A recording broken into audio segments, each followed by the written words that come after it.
Hello friends, Subhadra योजना को लेकिन आउ एक बहुत बड़ खबर सामना को आसी। बर्तमान आमर उपमुख्यमंत्री श्रीमती प्रतिभा परिड़ा मैडम बर्तमान विधानसभा रे सुभद्रा योजना को नहीं आउ एक चांचल्य खबर बा बहुत बड़ खबर प्रकाश कर पुणी सुभद्रा योजना रे आउ एक चांचल्य खबर आसी सामना को। देखो सुभद्रा योजना रे जो महिला माने आपण फैमिली जड़िए मेंबर एप्लाय करेंगे आप भावुले कि बर्तमान समस्त मेंबर आपण फैमिली एप्लाय करेंगे जो मान बयस सीमा 21 रु 60 भितर रही तो से एप्लाय करेंगे। आप फैमिली 4 जन 5 जन जिते जन मेंबर रही समस्ते यही योजना को आवेदन करेंगे। एठार देखो परिवार सबू महिला को सुभद्रा योजना टंका मिल सहित सुभद्रा योजना संपर्क में बड़ खबर घोषणा कर श्रीमती प्रतिभा परिड़ा मैडम जो आम उपमुख्यमंत्री रही ये नहीं स्पष्टीकरण देती कि आपण परिवार समस्त महिला को सुभद्रा योजना टंका मिल समस्ते एथपाई आवेदन करेंगे।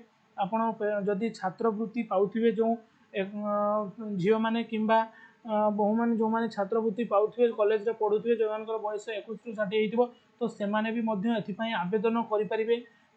एवं आपणकर जदि रेशन कार्ड नहीं ताहा मध्य आपण आवेदन करेंगे सुभद्रा योजना टंका पाई। रेशन कार्ड कौन आवश्यकता नहीं ये नहीं संपूर्ण स्पष्टीकरण आज दिखाई। आमर उपमुख्यमंत्री जो आमर रही श्रीमती प्रतिभा परिड़ा सी संपूर्ण डिटेल्स टी आज विधानसभा प्रकाश करिसेंती कि जो कन्फ्यूजन आपण मानक मन रही कि फैमिली जड़े मात्र मेंबर आवेदन करेंगे तो एथिपाई सबू किछि वर्तमान जणे दिखाई कि आपण फैमिली 4 जन 5 जन जिते जन महिला मेंबर रही समस्ते एथिपाई आवेदन करेंगे। तो फ्रेंड आशा करुच्ची ये वीडियोटी आपको भल लगी जब वीडियोटी आपको भल लगी है तो आमर ये एसएस क्रिएशन चैनल टी को लाइक सब्सक्राइब एंड शेयर करूँ एवं तले दिखाई बेल आइकन टी दबाई दिंतु जहाँफल ये नुआ नुआ वीडियो नोटिफिकेशन टी आपको सर्वप्रथम मिल पार। तो फ्रेंड्स आज पुणी देखा आउ एक नूतन वीडियो।